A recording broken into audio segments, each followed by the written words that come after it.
I'm Dan Sochan, here today to talk about Sleeping Dogs. And what we really wanted to do with the game was create an open world title that was unique in the fact that it was a little more gritty and realistic than what we've maybe seen in the past. So the game is set in Hong Kong, and you're an undercover cop being tasked with taking down the Triads.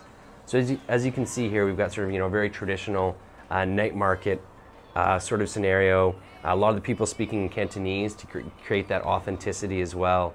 And with a lot of the story was a really key aspect of the game for us, trying to convey that story of what is it like to be an undercover cop, and trying to uphold the law while at the same time to keep your cover. You're often asked to do things that are illegal and in often cases sort of very much against what you believe in if you're having to hurt some people, do some extortion on innocent vendors, things like that. But it's all part of sort of keeping your cover and staying and infiltrating within that gang. So we've tried to really focus on a lot of the core aspects of the game and not sort of forsaking all of those for the benefit of just sandbox gameplay.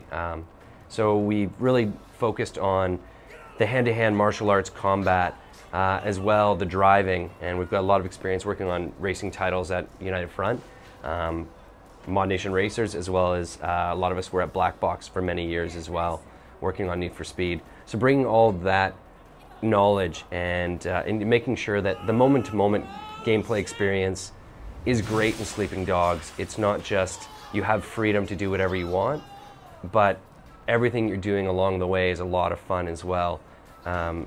From the martial arts to the driving, the shooting, and the free running as well. And Hong Kong really lends itself well to doing great free running because it's a very densely packed city with lots of unique architecture, lots of elevation changes.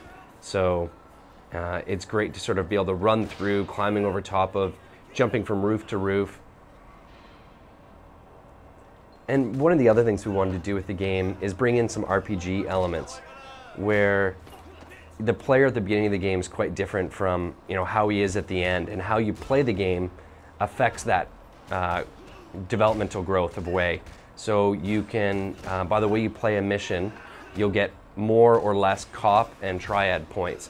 So running amok and killing a bunch of innocent people will end up costing you some cop points. And at the end, you'll have less cop points you can basically spend to upgrade your player and receive new items and tools you can use, as well as actually moves. And we've got a lot of different collectibles in the game as well, that if you find these like jade statues, you bring them back to the martial arts instructor, and he'll then teach you some new martial arts moves in sort of in return and in thanks.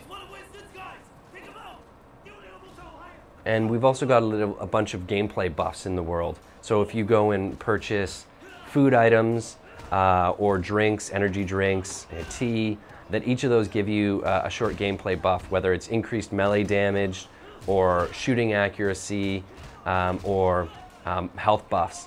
As well as you can go and get things like massage, and that'll increase your overall health as well. We've got collectibles like health shrines, that after collecting 5 of them, you get an overall increase to your health for the rest of the game.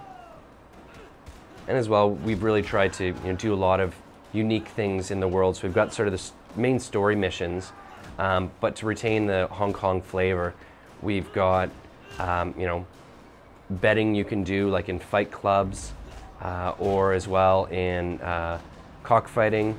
And we've got illegal gambling dens where you can be doing kind of poker mahjong to make some additional money for Wei that he can spend on clothing, or be upgrading his apartments as well.